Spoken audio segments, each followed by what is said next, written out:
Tape defender na si Ted tumira na naman sa Tito Vic and Joey.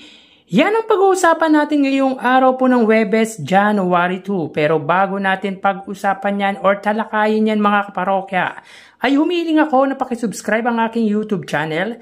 Pakiclick ang bell icon para una kayong manotify sa mga bagong video na ilalabas ko. At pakidamay nyo na din na i-follow ang aking Facebook page na Mega TV at ang aking TikTok account na Kaparokya TV. Maraming salamat!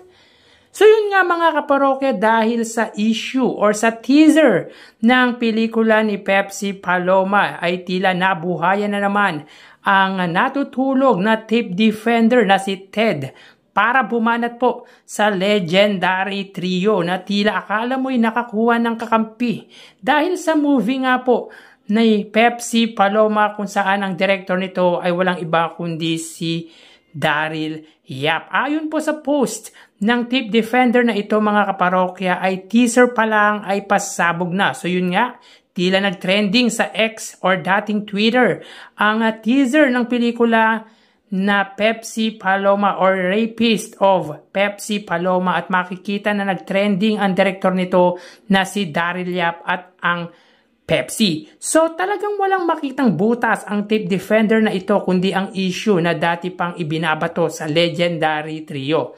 Sa sobrang sikat po, magpasa hanggang ngayon ng Eat Bulaga at ng Tito Vic and Joey ay talagang pinagtutulong-tulungan na po pabagsakin ang iconic trio. Pero deadma ang Eat Bulaga host dito mga kaparokya. It's an urban legend mga kaparokya na matagal nang pinag-uusapan. Panahon pa po ng kopong-kopong. Ito yung mga taong gustong maging relevant sa Tito Vic and Joey. Kaya kahit patay na ang tao, pilit na binubuhay.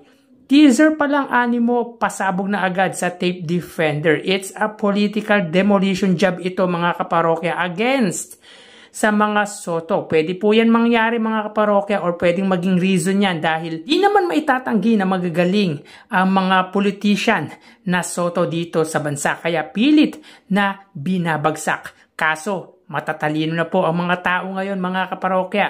Mas alam ng marami or nakararami na ginagawa yan or ginagawa nila yan dahil sa usaping politika. Wala silang makitang bad record sa mga soto kaya naghahanap po sila ng butas. Ikaw ba naman na mag number 2 sa senatorial slate at kung papalarin pa mga kaparokya sa 2028 baka magpresidente pa po ang matandang soto na si Tito Soto. Hindi malayong mangyari yan mga kaparokya at yan po ang nakikita natin para batuhin sa mga soto. Vico Soto has a good track record sa Pasig City so walang makitang pwedeng ibato sa anak ng isa sa Eat Bulaga host na si Bossing Vic Soto kaya idinidikdik ang ama nito. Kaya sorry na lang deadma ang legendary trio regarding dyan.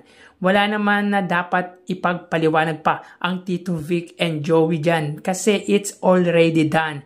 The case had been closed. Kaya ngayon sa mga bumabati ko sa Tito Vic and Joey, magpakita na lang po kayo ng proof na sila ang may sala. Remember Coca Nicolas, sabi niya when she was interviewed by Julius Babaw a year ago na siya ang buhay na magpapatotoo na walang kasalanan or hindi po ang Tito Vic and Joey ang naging dahilan ng pagkamatay or yung regarding nga po sa rape na ibinabato sa mga Eat Bulaga host. Actually mga parokya, wala po yung kinalaman si Tito Soto dito at nadidikit lang po talaga ang pangalan ni Tito Soto. Kumbaga pag sinabing Pepsi Paloma ay naka-associates na po sa Tito Vic and Joey. So again, si Coca Nicolas when she was interviewed by Julius Babaw ay sabi niya ay siya ang buhay na magpapatotoo na walang kinalaman ang iconic trio. Naka-record po yun mga kaparokya.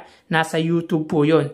At even po si Dinky Du, sinabi nito na frame up lang po yun ng dating talent manager ng Soft Drinks Beauty na si Ray De La Cruz. So again, asa naman na patulan ng TVJ yan Ang saya kaya ng Itbulaga kanina, tsaka bago ipalabas yan mga kaparokya, dadaan muna yan sa MTRCB na ang chairwoman mga kaparokya ay anak ni Tito Soto na pamangkin po ni Vic Soto na si Lala Soto. Baka puntirya din nila ang butihing senadora, chairwoman. Hindi kaya mga kaparokya? Pwede din kasing tumakbong senadora sa 2028 yan. She has also a good record sa MTRCB. Again, it's a political demolition job against sa mga Soto. If I'm not mistaken mga kaparokya, kasi very timely. Ngayon pa na may midterm election this 2025, may nagsasabi na nag-public apology daw sina Richie De Horsey, Vic Soto at Joey De Leon dati. Pero wala din namang video na patunay na nag-public apology sila. At kung ginawa nga nila yun mga kaparokya, hindi ba pwedeng humingi sila ng patawad kahit wala silang ginagawang mali? Ang paghingi ng patawad mga kaparokya ay gawain ng taong mapagkumbaba. Tama ka man o mali. Nasangkot sila sa pangyayari, hindi namang napatunayan. Kaya yung paghingi po nila ng patawad or kapatawaran ang dahilan kung bakit sila siguro humingi nga po ng kapatawaran. So yun nga mga parokya, siguro nakahanda na din ang abogado ng Tito Vic and Joey hinggil dyan. Once na may makita silang mali sa movie na kung saan sinasangkot sila. Pero again, pag-aaralan muna talaga ng MTRCB yan. Unless kung isa sa tactics nila na siraan ang chairwoman dahil nakikitaan nga ito na may potential for 2028 senatorial election. So hindi lang si Tito Soto na pwedeng maging presidente sa 2028 ang tinitira dito, kundi ang pagka-mayor ni Gian Soto sa Quezon City sa 2028 and after Vico Soto term sa Pasig na sure naman na mananalo ngayon ay pagka-senador naman sa 2028. Actually, sa showbiz industry as of today,